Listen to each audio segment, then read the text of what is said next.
అందరి కోసం, చిన్న పిల్లల కోసం, యవ్వనస్తుల కోసం.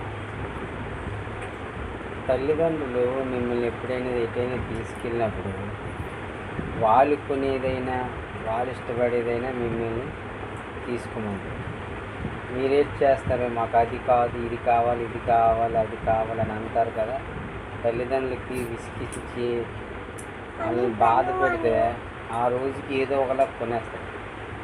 తర్వాత బాధపడుతుంటారు. అయితే తల్లిదండ్రులకు ఇష్టపడి మీకు కొంటే అది 10 రూపాయలది కాదు, 20 రూపాయలది కాదు, 1000 రూపాయలదైనా ఇష్టపడి కొంటారు.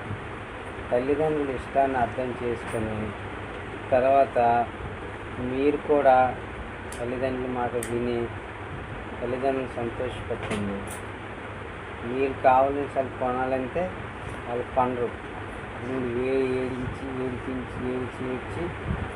అయినా ఏదో రకంగా కొని వాళ్ళు బాధపడుతూ కొంటే ఇంటికి వచ్చాక డిస్టర్బ్లు అవుతాయి. దయచేసి అలా చేయకండి.